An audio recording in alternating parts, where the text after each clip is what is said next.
Welcome everybody. We are back. We're back again. Back again on this Every Other Day podcast. Coming to you tonight from beautiful Honolulu, Hawaii. Out in paradise, where it matters at night, where it's nice. 82 degrees is the perfect temperature all the time. Tonight, we're going to be talking about the most famous assassination, arguably, in history. Not Mahatma Gandhi, not John Lennon, not Martin Luther King. JFK, tonight, on the Every Other Day podcast. So I invite you, come out of retirement and join our imaginary circus act, won't you?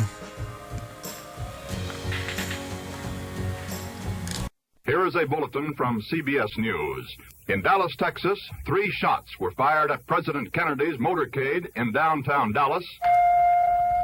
This is Walter Cronkite in our newsroom, and there has been an attempt, as perhaps you know now, on the life of President Kennedy. He was wounded in an automobile driving from Dallas Airport into downtown Dallas, along with Governor Connolly of Texas. They've been taken to Parkland Hospital there, where their condition is as yet unknown. We have just learned, however, that Father Huber, one of the 2 priests called into the room, has administered the last sacrament of the church to President Kennedy. From Dallas, Texas, the flash, apparently official, President Kennedy died at 1 p.m. Central Standard Time, 2 o'clock Eastern Standard Time, some 38 minutes ago. The bulletin is that our correspondent in Dallas, Dan Rather, reports that the Dallas police have arrested a 30-year-old man who was found with a weapon in his possession. Can you tell me what your first reaction was, ma'am, when you... Tragedy that ever happened to this country since President Lincoln. So there you have it. There you have it, as it happened all those years ago, coming on 60 years ago this year, that JFK was cut down in Dealey Plaza at approximately 12:30 in the afternoon on November 22nd, 1963. One thing about Dealey Plaza, it's a lot smaller than you think when you get there. When you go there, it looks a lot smaller. So it was that day. We all know the story, the baseline of the story. Kennedy has to go to Texas to mend fences in the Democratic Party. He was basically forced to keep Lyndon Baines Johnson on the ticket. He didn't want to, but he had to, if he wanted to get that to the state of Texas. Basically, if he didn't carry the state of Texas, if you don't carry the state of Texas, you don't win the presidency of the United States of America. It's an undisputed fact. So he was going down there. It was a fend mending, reaching across partisan aisles also. But Texas had been known to be, especially Dallas, had been known to rough up certain people, and they were sort of more conservative. So as we know, and as the story goes, they land at Love Field. You remember seeing Jackie O, as I remember. Jackie O in her pink outfit coming off the plane. You can see them walking in that Super 8, I guess it's Super 8 footage that you see there. And you just want to say, hey, don't get in the car. Put the bubble top on. But no, but they get into the Lincoln, the extended Lincoln, open body limousine. It had the jump seats in the center, which were behind the driver, and that was where Governor John Connolly and his wife, Nellie Connolly, I believe her name was, they were in those seats. And then behind them were the First Lady, Jackie Kennedy, along with the executive President John F. Kennedy. And they were riding in an open car in Dallas, November 22nd, 1963. They were just coming up to Dealey Plaza, and the crowds were thinning out at this point. They had been very, very, very big crowds in Dealey Plaza that day for the president. And they were coming into Dealey Plaza, and they were about to get onto the Stemmons Freeway, and they were going to be heading to the Trade Mart, where he was going to be doing a luncheon. And right as they said it, Mrs. Conley said to the president, Mr. President, you can't say that Dallas doesn't love you.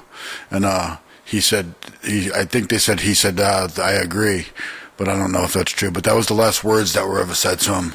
And then as the motorcade turned left onto Elm Street, that's when the first shot rang out, supposedly from the 5th floor of the Texas School Book Depository.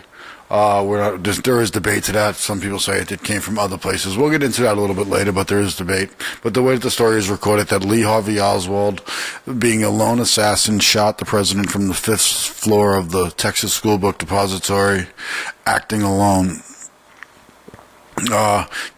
shooting 3 shots in approximately 6 seconds, including a body shot, a neck wound, as well as the fatal cranial shot. It's going to be, the weapon that he used was a Mannlicher Carcano, which is a .30 caliber, and it's a Italian-made firearm, not very expensive. The scope and the firearm were bought via mail, and they were pretty inexpensive. So he shot there. Oddly enough, they pulled the Secret Service off the back of the car right before that. And they asked why later, and it was determined and said in future investigations that they were about to get onto the freeway, and they were about to get onto the Stemmons Freeway, and then they were going to get on there, and so that's why they pulled him off. They didn't want him going at highway speed. But that was a controversy, and there is a video of a Secret Service agent shrugging his shoulders, actually, as he's ordered to come back to the follow-up car. There was the follow-up car behind them that had Secret Service agents in them. In that follow-up car, they also had a long gun, an AR-15 on the floor, back passenger side, rear seat, and there was a agent there who was to use that. There was actually a photo of that on that day. That was actually one of the only photos of him holding that. So they did have weapons that could actually return fire. There was some debate as to whether or not that happened. But anyway, Mrs. Kennedy's Secret Service agent Grant Hill, he jumps off the floorboard of the follow-up car, hearing the shots. He's running towards the car, as you've seen in the Zapruder film. At his first attempt, the car speeds up, as to be expected, and he misses, and he hits his shin on the rear step. Another few steps, and he's able to actually get up on the car. He assesses the situation. You can see that it's a mortal wound. He basically knew that immediately. He threw himself over the First Lady and the then slayed president. He looked back at the follow-up car, gave him the thumbs down, and told the driver of the limousine to head to Parkland Hospital, which was their designated medical safety stop. Upon arrival at the hospital, the doctors there, they did try to save him. They did have a pulse at a certain point. They did attempt to do a tracheotomy, but at some point, one of the doctors came in, the head doctor, and they were trying to do the tracheotomy, and the brain activity had stopped. At one point in the hospital, Jackie Kennedy actually had a piece of the president's brain in her hand, and she handed it to one of the attendant doctors and asked if that would help. If that would help. Then, as the story goes, they're going back to they get the president's body. There's a ruckus at the hospital. They don't want to let the president's body leave because he was killed in the state of Texas, and by Texas law, the autopsy has to be performed in Texas if a person dies in Texas, basically, especially if they're killed in a homicide. Texas has to do the autopsy, so that way they don't lose the chain of custody of the evidence and so forth, which would have helped, as you can tell. But there was a big huff about that. They didn't want them to leave. There was hands on guns, and they basically said they would roll over the coroner and the other people that were trying to stop them from leaving, the medical examiners, staff, and everything. They said they would roll over them with the casket.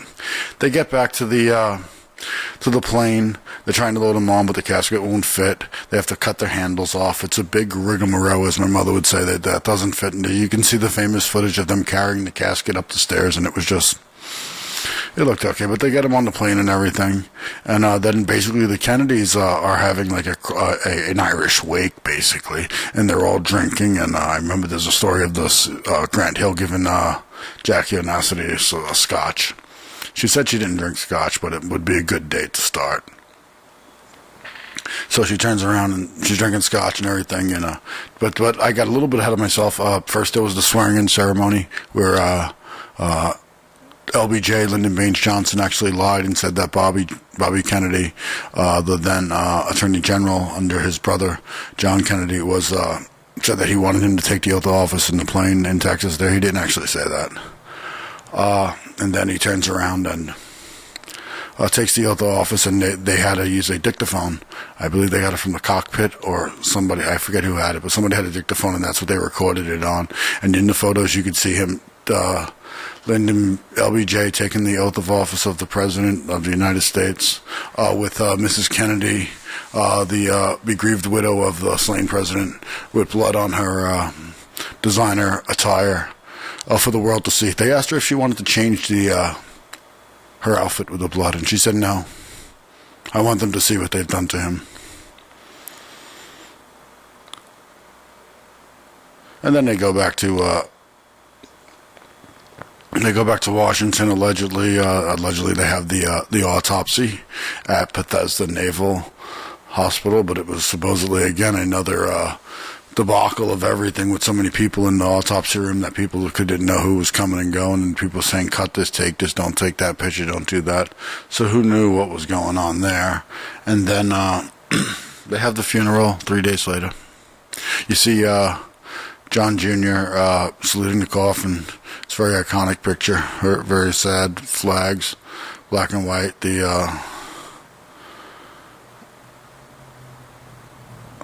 The funeral procession going down with the horse with the downed soldier, missing man, horse with the boot backward in the stirrup, representing a fallen general. So we had a lot of that going on. That was basically the whole story as it was presented to us. That was basically the findings of the Warren Commission, which was the investigation that followed it, that Lee Harvey Oswald acted alone. Now, there's a lot of things that say that wasn't the case.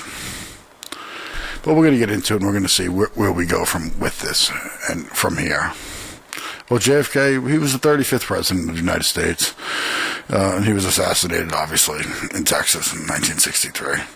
Lee Harvey Oswald was the alleged assassin of JFK, and he was killed 2 days later while in police custody by Jack Ruby. First rule of assassins, remember, they always said the first rule of assassins is you kill the assassin. Jack Ruby was a nightclub owner, you know. He owned the Carousel Club.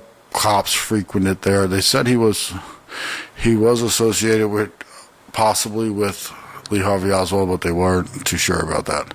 Lee Harvey Oswald also went by the name Jack Heidel. He had connections with the Fair Play for Cuba committee. He was caught giving out flyers for that, and it wasn't very popular. There was a skirmish in the street there, and this is in Louisiana. So he was definitely he was a self-professed Marxist. He read communism. He was really into that. He did also go to, which was weird. He went to, after he dropped, he got discharged from the Marine Corps, and he went to Russia. That was weird going to Russia back then. It was very easy for him to do that. He also stayed there, but he thought he was going to go to a university. Right? I think he wanted to go to a university, but he ended up operating some type of machinery in a factory in Linz.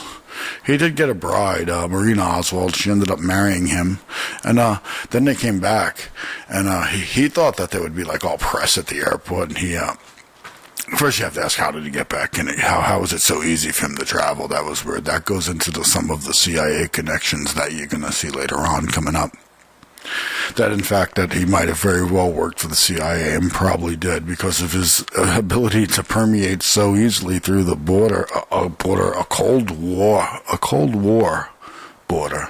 No more, from the country that we're having the Cold War with.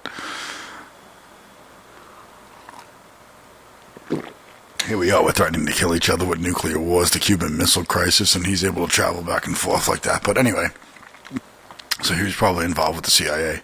So you had Lee Harvey Oswald, supposed lone gunman. You got Jack Ruby, he's a nightclub owner. He's supposedly in a rage, unplanned, goes there and goes into the basement of the police station when they were doing the transport. Now, he knew all the police officers, so they all knew him, so he was always around them, so he knew how to get in there.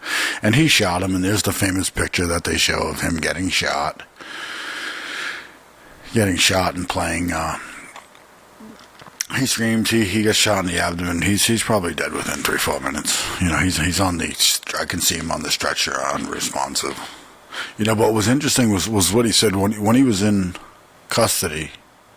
He at no point came across to me as being someone who did he didn't do that. I don't think he did that. I think like he said he was involved with it. Sure, he knew something about it. Definitely, he said I'm just a patsy. He didn't say I'm innocent. A patsy doesn't mean that you're innocent. He's just getting. He's getting the raw end of the deal. If you see when the president, when he's in that interview, and she goes, "How do you feel that you shot the president?" And he goes, I have not shot the president. As far as I know, I have not been charged with that. The first time I heard about that was when I was in the hallway, and I heard the reporters ask it. And the reporter says to him, he goes, "You have been charged." And he looks at him and he rolls his eyes at him, and he just has this look like, "Do you believe this shit?" He's like, "Do you believe this?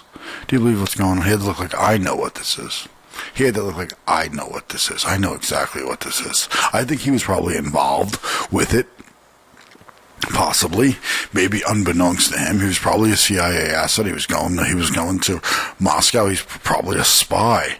He also tried to defect to Cuba and stuff, and he couldn't get to Cuba. He went to Mexico. And some people say it wasn't even him, that it was an alias, and it's just to put him there. And he went to the Cuban embassy in an attempt to get to Cuba, renounced. He went into the Cuban embassy and he renounced his U.S. citizenship. He just yelled it out. I don't know if he really just yelled it out, but he renounced it, and it doesn't actually work that way, I don't believe. But he renounced it, and he went over there. He went over to the Soviet Union, and he ended up not liking it, and he ended up coming back. Comes back, does this whole thing, and then gets killed. Pretty conveniently. Probably didn't do it. Then the next character that's going to come into it's going to be Lyndon Baines Johnson. He's the JFK's vice president. He became president after his assassination. Also, another player is going to be J. Edgar Hoover. He's the director of the FBI at the time of the assassination. Earl Warren is the Chief Justice of the United States. He led the Warren Commission that investigated the assassination. Then who else did you have? You had Gerald Ford. He was on the Warren Commission. He later became president. Allen Dulles, right? The former director. That's right. The former director of the CIA, and JFK fired him. Well, he was on the Warren Commission. Sean Connolly was the governor of Texas. Also, Allen Dulles' brother was the mayor of Dallas, which was just a weird thing. And Nellie Conley, she's the wife of John Conley. She's the one that said the famous, "You can't say Dallas doesn't love you, Mr. President," and then he got killed. And of course you have Lee Harvey Oswald. He had his wife, and from Russia, her name was Melina Oswald. She lived with Ruth Payne, who was a teacher from a suburb of Irving, Dallas, which is outside of Dallas. David Faraday, who's a pilot who used to run drugs in the late 1950s, early 1960s. He was a pilot, supposedly CIA. He was also a defrocked priest who was gay. You have Clay Shaw, who was the only person ever indicted in charges, and the only charges ever were brung up by Louisiana District Attorney Jim Garrison, which was the basis for the Oliver Stone JFK movie. Interesting person who we're going to go through in a minute what people who might have had things to do with it or who had something to do with it. There's a lot of different theories out there. A lot of people are going to say that the mob had a lot to do with it or could have something to do with it because the thing is that you have to realize is that JFK's father, his father worked with the mafia in union deals in Chicago. He worked with them and they knew him, and he basically flipped that state. He flipped Illinois for his son via the mafia there. So he was Ambassador Kennedy, also his father, ambassador to Britain for the United States.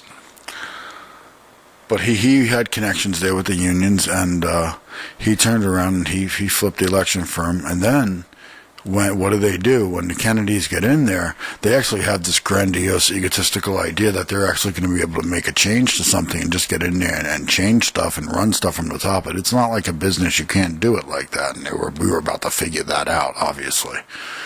So they turn around, and Bobby Kennedy, he puts JFK installs his brother at Justice as the Attorney General of the United States of America to prosecute federal crimes. The brother goes after the mafia. So we got Carlos Marcello. He was a New Orleans mafia guy, very, very big. He deports him to Guatemala. And just tries to destroy him. But the guy actually comes back in like 1962 and continues doing his crime enterprise until the 1980s. So he tried to do that. Also, you had Sam Giancana in Chicago. He's the head of the Chicago mob. So there's a good chance that he could have possibly had something to do with it. When you think about it, though, but I don't believe that Lee Harvey Oswald, I don't believe that he acted alone. When I went there, when I was in Dealey Plaza and I seen the spot where everything was, if I was the shooter, I'd be on the grassy knoll. It's the high ground. It has concealment. You could get away pretty easy from back there. I think that's where it was probably shot from. And from what I've seen on the Zapruder film, now you have to remember that when they're coming down and they're going through Dealey Plaza, sitting on one of the post there on the grassy knoll is Abraham Zapruder, and he's sitting there with his secretary, and I can't remember her name right now, but he's standing there and he's videotaping this with his new camera. And the weird thing was, he wasn't going to bring his camera that day, but his secretary made him go back and get it, and he did. And he took the famous footage of the Lincoln limousine making that left onto Elm Street, and the president reaching for his throat, and then coming out from behind the sign, and you see the president's head explode, and it goes back and to the left. And no matter what anybody tells me, and I've shot guns, I shot assault rifles, I've shot rifles. That looks like a frontal cranial shot to me, hitting him in the front right temple, blowing out the back occipital parietal area behind the skull. As 10 doctors at Parkland, everybody that's seen him said that was how it was. So the photos were probably doctored. But that's one thing that to consider, that they more than likely lied about most of that. Most of it was just, at that point, it was just cover up. They were getting rid of him. They were getting rid of Kennedy. Kennedy was stepping on too many people's feet and trying to make too much change too quick, and the wrong type of change, and they didn't like it. Because peace and love is great for everybody, and everybody wants everybody to be happy, but when you affect the pocketbook, the bank account of the military-industrial complex, you're going to have problems. Now remember, President had his presidential memorandums, right? He was calling for 50% withdrawal of troops from Vietnam within the next 6 months, and the rest of them within 18 months. He was going to do a complete equipment rehaul and everything, and pull everybody out of there. Now the money is just coming in and funding into the military-industrial complex, to the military, for this war via Congress, because it's a war. And they're funding it. Now, if they stop it, all that funding goes away. And it wasn't going to happen. He wasn't going to be able to do that. You know, and he was upsetting too many people, and his memorandums weren't being followed at all. At the end, and he knew it, and he knew what was going on. He said he was going to break the CIA to millions of pieces. He fired the director, Alan Dulles, and as I said later, that guy ends up on the Warren Commission to investigate his murder. That's like me firing you. And then you get to come investigate what happened to me, and was it bad? Of course you're going to be looking at, yeah, this guy fired me. He was trying to do the best he could, JFK. JFK had the quote, peace can last forever, right? Yeah, wow. They showed him no, but where the way the shots came from, I'm thinking they came from the grassy knoll. There might have been a shot fired from the school book depository. I don't know. Originally, they found other rifles up on that floor too, but I mean, it is Texas. I just don't know. Oswald was definitely crazy. He was probably capable of it.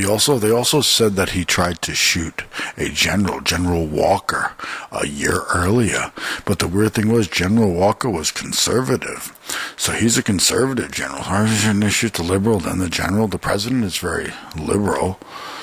But it didn't Walker, and he only got him with a flesh wound. He missed him, so that was weird.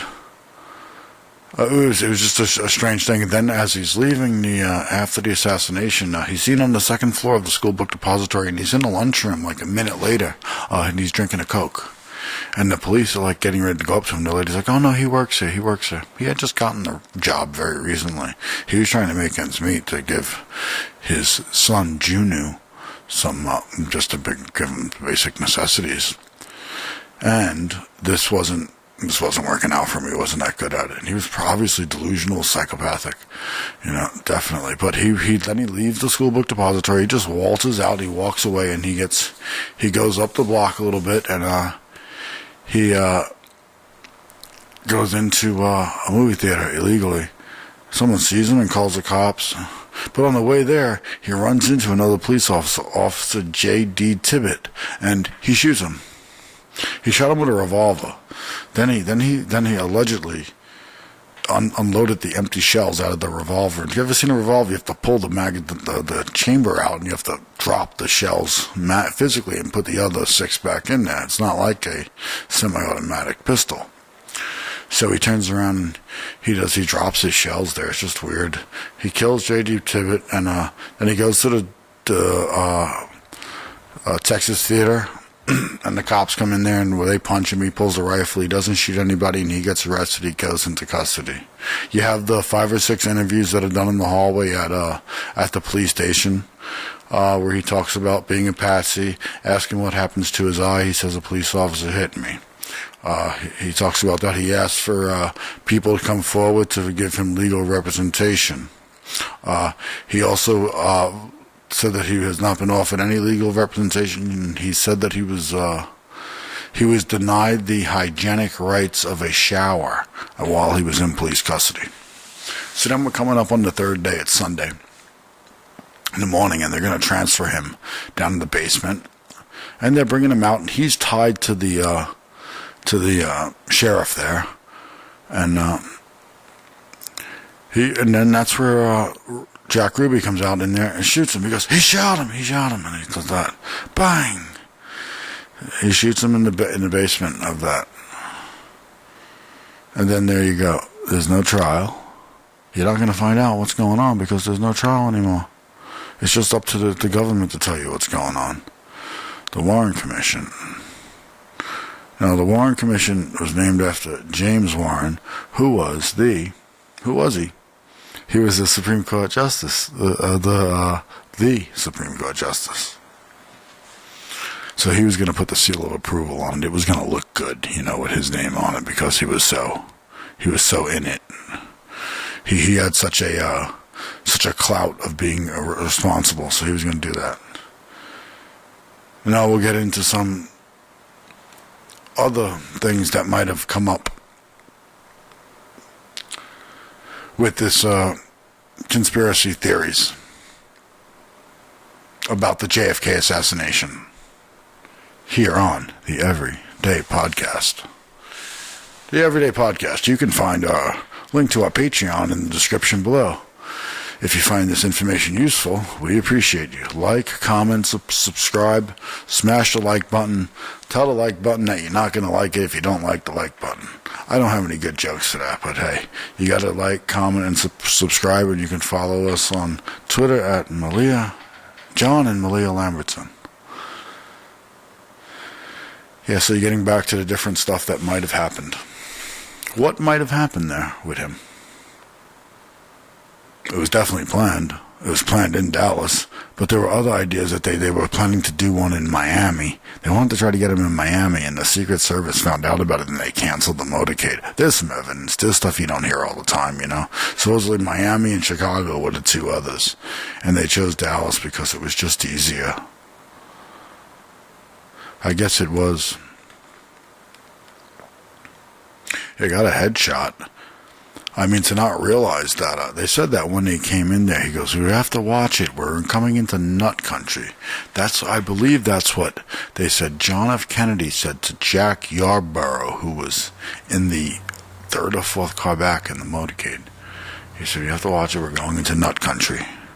And they're going to Texas. They had gotten threatened. And that day, I don't know who, but a businessman, I believe, took out a full-page article with profile pictures like mugshots of JFK saying wanted for treason because of his light hand with Cuba and also because of his supporting of communism. So they didn't like the way he was handling any of that. They were very, very upset with that. And he was rattling a lot of chains on a lot of different sides. And when you do that, once he messed with the CIA, once he did that they had so much money and so much power that they just get rid of him and install somebody else there. Install somebody else in there, that LBJ, that will do what they want to do. Because you can't turn around and just have the president knocking all these different establishments down, because then they're going to start losing money.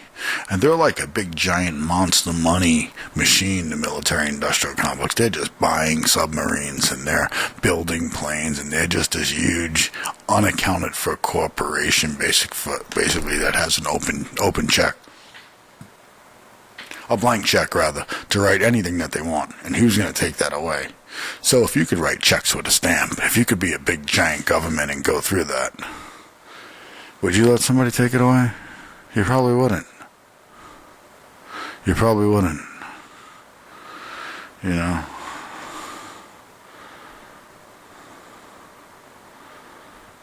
Robert F. Kennedy.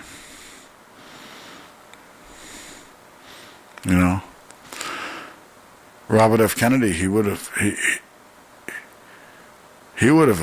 investigated more. I think that's why he was running for president later on, but he was killed at the Sheraton, at the Ambassador Hotel, rather. Robert F. Kennedy said they weren't going to let anybody do any real investigating there.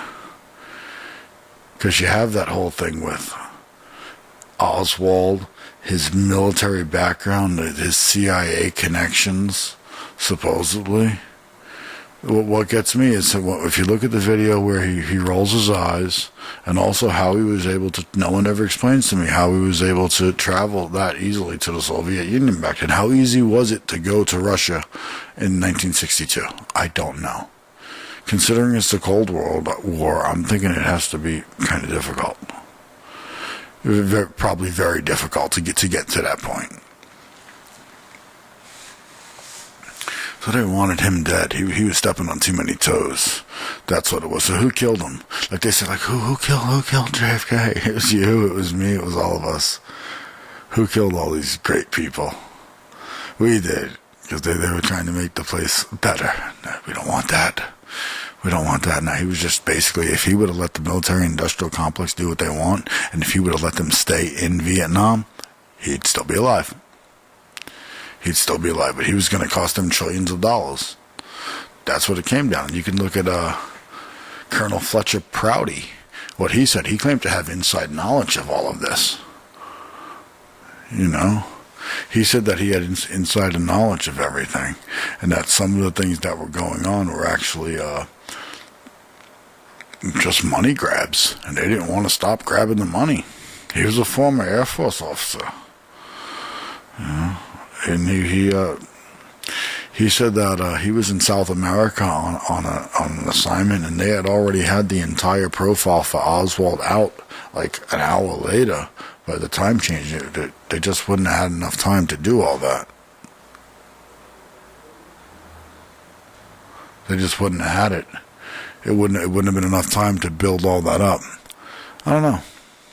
We don't know. Well, it's the Every Other Day podcast where we're sitting here trying to figure out who shot this guy, why'd they shoot him, what's going on. But hasn't the world changed? The world has changed a lot since then. People say it was the end of paradise. It was that slap in the face of reality that no. Bad things can happen to great people. You can fall from the top. But when they say he's great, he had like so many vices. He was an alcoholic. I believe he was taking drugs. He had all kinds of problems. He had Addison's disease. He was screwing Marilyn Monroe, and who else knows who else. You got to give him credit. Even after he's dead so long, he still gets a lot of credit for fucking Marilyn Monroe. That's how good it is to be with her. Like, you still get a lot of street cred for that. JFK, even though they shot him. They said also, too, he had a really bad back, so why he was in that limousine in Dealey Plaza and other motorcades, he had a back brace on. So they said it kind of prevented him from kind of getting out of the way. That's a very real possibility. The doctors had also mentioned the back brace and how they couldn't get it off. It was an issue with getting it off, and it was difficult. It was wrapped up in metal, and it had ace bandages all around it, that type of stuff. But when they come to Dealey Plaza, one of the things that a lot of people talk about is the triangulation of the shots, having different people in different areas. If we have someone at the school book depository, which is to the back left of the limousine, right? We can have somebody at the Dow Tech, Texas building, which is back to the right. Then you have somebody on the grassy knoll, and you have them in triangulation. And that's what it looks like happened. That's what it looks like happens. But there's no way there was only 3 shots, because there's other people involved here that were... the guy's name was James Tigg. He was a bystander who was injured by bullet fragments on his cheek where the bullet hit a curb right by the freeway overpass, Stemmons Freeway Overpass. So he got hit with concrete there, so that's something. And then you turn around and we look into the case of District Attorney Jim Garrison from New Orleans, who's the only legislature lawyer, district attorney to ever even bring a case against him. Anybody for that. It was thrown out and stuff because they just destroyed him with his witnesses. His witnesses seemed like they were set up. He had one witness that was going to put this guy in a... He had one witness that I can't remember his name that was going to say that Clay Shaw knew Lee Harvey Oswald, which would knock the whole thing open.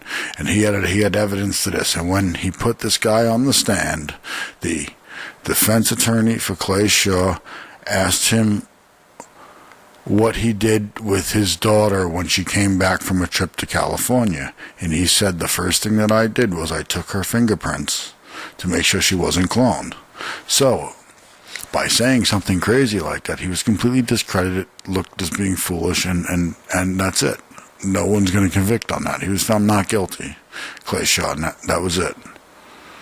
And if you watch footage, there's footage of Jim Garrison on the Tonight Show where he explains it all, and he says it was a winnable case, but by the time he got there, it had gotten so picked apart for different reasons. It was just at a point where he couldn't keep it together anymore, and he was unable to prosecute him. Who knows what it would have showed, who it would have implicated, because then after you have the Warren Commission report, which found that Lee Harvey Oswald was the sole assassin who acted alone on November 22nd, 1963 by shooting JFK from the fifth story of the Texas School Book Depository building, resulting in the slaying of the 35th President of the United States of America. And then what it comes down to is, did he do that? Probably not. He probably didn't do it. The best thing that you can do to figure out what the chances are of somebody having done it is what is the motivation? Is it there? And you follow the money. I think he was convenient to be there and get blamed for it. He had plausible, what would you call it? Plausible culpability. That's what Lee Harvey Oswald had. He had plausible culpability. He would be believed as the assassin. Sorry, I wasn't up on the mic. He would be believed as the assassin. They would believe that, hey, this guy is completely capable of going out there and doing all of this. Because, look, he's crazy. He went to Russia.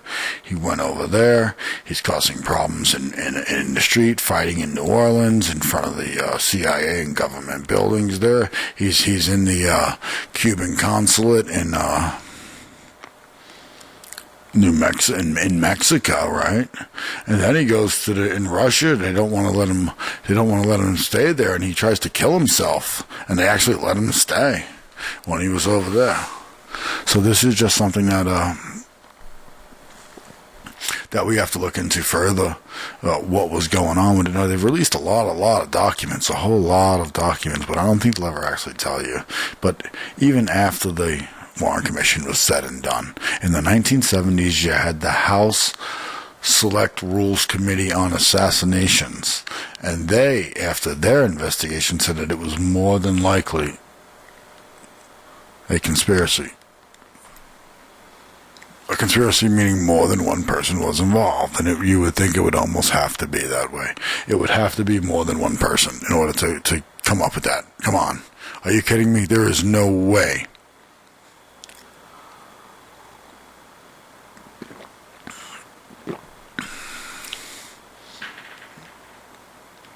Jack Ruby, the nightclub owner, just shoots him.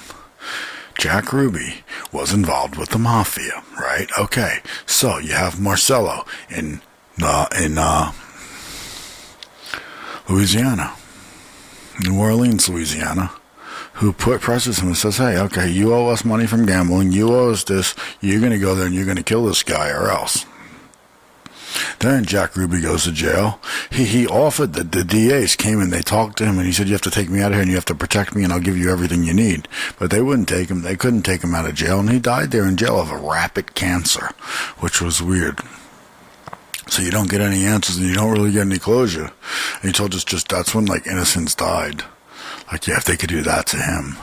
What do you think? What do you think? Then you guys can think in the comments. You can investigate and you can think about the umbrella man right there, who for some reason had an umbrella. He was flapping it open. They didn't know what that was about. They were saying it might have been a target for the shooters to say that they keep shooting. He's not dead yet. But then that guy actually came out and said that he was there and he had skin condition. And I don't think he would have came out and said at all if he was involved at all. Better to shut up. He came out and said he had a skin condition. It was close to the sun that day. It was very warm on that November day in Dallas, Texas. That fall day in Dallas, Texas. Coming up on, well, it'll be 60 years ago that he was assassinated, cut down. Prime of his life. Was he 46 years old? I'm 46 years old. Jesus Christ, I'm 46 years old, and look at that. Here we are.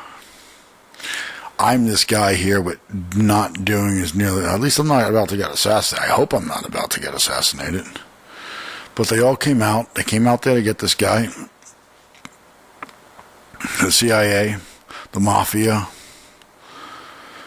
Who knows who else? The military-industrial complex. Castro. Fidel Castro didn't like him. All different things. I remember Nixon, there was a famous line of Nixon saying, somehow this whole Castro thing got turned around on Kennedy. I didn't exactly know what that meant, but it is very, very possible that it could have gotten turned around on him somehow. A lot of stuff came back. But he had no chance with a headshot like that. No chance. It seemed like the limo was going too slow for me. I don't know if the film was slowed down, the Zabruta film, and we can thank Jim Garrison. They said it was crazy to do that attempted prosecution of Clay Shaw from Louisiana, New Orleans. But if he didn't do that, he was able to subpoena Time Life, who bought the original Zabruta film off of Abraham Zabruta back then, and he was able to get them to release it. So that's why that was released in 1976, and that's why we see it. Otherwise, we would have never seen that either. That's when the story came into play of like them lying to us. When they came up with the whole idea of him going and getting shot from behind before the footage was ever seen. So when it goes back and to the right, as it does, oh, look at that. Look at that. That's you're getting lied to. There was also rumors that there was a bullet hole in the windshield at one point. That's a very real possibility. Can you imagine the ramifications if there was a bullet in the windshield? That means it came from the front. That's really bad. I don't think there is, but there was also rumors that there were a bullet hole in the Stemmons freeway sign, and that sign got taken away recently after that. But who knows? Who knows what could happen? But also all the witnesses in Dealey Plaza, the cops, the motorcycle cops, right? You know what's weird? They stopped and they ran up the hill towards the grassy knoll to find the shooter. A lot of people do. There's a lot of footage of people running up that damn hill. And if someone fires a gun and you hear at you, that many people aren't going to be wrong about the direction. I know there's mob mentality and they're probably following one another and so forth, but I think that there was a shooter up there. I think this was a professional hit done by the CIA to kill the 35th President of the United States because of his ambition to remove us from the Vietnam War conflict, his ambition to dismember the CIA, and his willingness to negotiate poorly and panderingly to Khrushchev. They didn't like that when he went there because he was going to try to debate Marxism with Khrushchev, and one thing you don't do is you don't debate that with that guy because you're not going to win. He's really smart. So what I've read, and he said also Kennedy was in bad shape. His back was hurting a lot. He was having Addison's flare-ups. So it was not his best moment there in the Soviet Union. Russia. He did try to do the peace talks, and they did solve the Cuban Missile Crisis. But a lot of things that they don't tell you is Kennedy got the missiles out of Cuba, Cuba was a communist country 90 miles off the coast of Florida, Miami. It's where we get our baseball players from, and they're good. So they're 90 miles off of there, and they were putting missiles there. They were building silos, and we had evidence of this via satellite imagery. So Kennedy told them he had to move them, and then we were all told yes, they negotiated this, and that's it, and then they're doing. The only reason they took the missiles out of Cuba is because we took missiles out of Western Europe, out of Turkey, that we had pointing at Soviet interests. It was a swap. It was a trade, That's all it was, and everybody looked good. But they made it seem like, oh, they're backing down. They weren't backing down. They tried to They tried to kill him a couple times before that too. Like I said, they tried it in Miami, they tried it in Chicago, and then eventually they just got it. And the cover up. If it was just Oswald, it would have just been a lot simpler. I don't think there would have been all the hoorah at the autopsy. I just don't think there would be. And now for like what a lot of people came up with though, what they said was that somebody said that the Secret Service might have accidentally shot him in the head with an AR-15. There's some guy online, some documentary somewhere that I've seen briefly, so that's what he came up with. I don't know how he came up with that triangulation. I've seen that, but it's not practical because none of the models are to any type of accurate scale or depth. So you're not going to be able to pinpoint the flat plane of a long gun from one vehicle to another. You'd be basically working hypothetically. He said he plotted it, but that's wishful thinking. So I'm not buying it. Also, we can talk about another possibility of gunshots at the street level. Again, Frank Yarborough's 3 calls back, and he testified to the Warren Commission that he smelt gunpowder. You know, if that guy, he said, I always wondered if that guy's all the way up there on that 5th floor, why do I smell gunpowder in the street? There were other witnesses that smelled gunpowder. And the only time you smell gunpowder is when it's blown in your face. So it's right there at street level. Now, so there was something was discharged. So that's where the theory came that it might have been a Secret Service agent. Maybe they shot back. There is the footage, which I'll be including here. Not the pictures of the guy in the motorcade with the rifle, the Secret Service agent. So that they said there was a chance that was what was happening. I don't believe that. I believe he was shot from 3 different angles by a professional, as I said, hit team working for the CIA, possibly in conjunction with Lyndon Baines Johnson, who after he went in, he reversed all those memorandums. You know that? The very next memorandum, Lyndon Baines Johnson, we went in full bore with Vietnam. Full bore. And if you see him when he's after he takes the oath of office, he gives an interview back in Washington, D.C. when they fly back there. And he said, I'll need your help and God's. And he's just out of his mind at that point. I can see that a lot is going on there. A lot is going on inside of his mind about probably what he did and how he's going to be remembered. But people say LBJ was not a nice guy. He was not a nice guy to be with, you know. I remember when I was in Texas, I was staying at a hotel somewhere, and the lake next to my hotel was called Lake Ladybird, and that was Lady Bird Johnson was her nickname.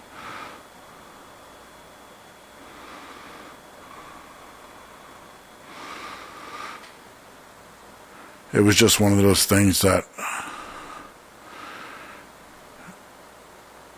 came out later on about the assassination that there were other possibilities that different elements inside the government could have had other things to do with it too. But there could have been the elements of the J. Edgar Hoover and his involvement with the FBI, and he didn't like a lot of things about it, so he was very happy. He was the first one to tell Robert Kennedy that his brother was dead. He called him up and he said, your brother's dead, or JFK's dead, something like that. I remember them saying that that's what he said. He was actually like happy about it. So they all probably had a hand in it, or they knew it was going to happen and they let it happen because they were going to benefit from it. But he was running around, stepping on too many toes, and that was it. Also, there was no, they had the military stand out. They said, this is what Fletcher Prouty was saying about, they should have had the military in the streets in Dallas. There should have been a military field there. And they have special military groups that go and follow the president as supplemental backup to the Secret Service. And they're usually sent in, and they weren't sent in. Those orders didn't come. They were delayed, or there was a problem with them, and they never went in. And they just thought it was strange. Probably premeditated by the U.S. government to take out their own person, basically. The president of the United States in 1960 3 was JFK, John F. Kennedy. He didn't finish his term.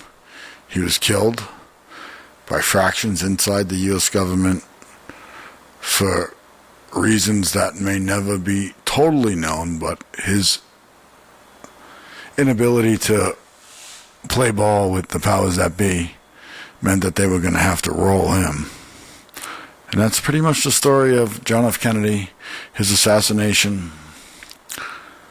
And now, but you get to the effect that it had on us as a people. It was the first, everybody remembers where they were that was alive then. I'm told that. Like, I remember 9/11 exactly where I was, but I know everybody who talks about it in, where they were when JFK was shot. JFK was shot. It's just, I'm sure you don't remember it. You don't forget it. So he was shot in the back and the front of the head. The bullets passed through his neck, his back, into Conley. They have the magic bullet. If you want to look up the magic bullet, but for the most part, just remember this: bullets go straight most of the time. They can bounce around a little bit, but not all those different directions. They don't change directions, none of that. You can look that up. And I want to teach you tonight something about believing in yourself. Believing in yourself because you're all you got. JFK should have listened to me, but he couldn't. Anyway, good night, everybody. Have a great night. Enjoy everything that's going on in this great world. We're going to go ahead and play you out with some type of classical music. I don't know what kind I'm going to use yet, but we're going to see. Everything is great, but that's the story. JFK. John Fitzgerald Kennedy, shot down, slain down in a glorious example of societal destruction at a level that was never seen before up until that point. The impact on the individual was detrimental, and I'm sure many never recovered. I wish you well. Have a great night. The Everyday Podcast. The Every Other Day Podcast. It's whatever podcast you want it to be. The Everyday Podcast on Spotify, iTunes, and the Apple Store.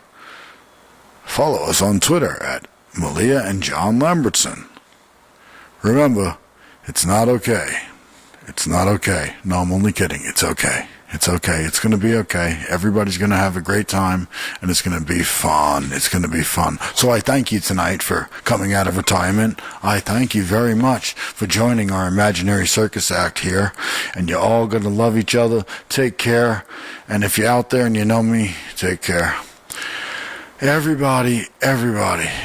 So from Abraham Zapruder to Clay Shaw to Carlos Marcello, to Fletcher Prouty, to Jim Garrison, to Oliver Stone,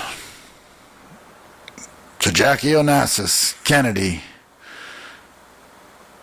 and to John F. Kennedy. Good night.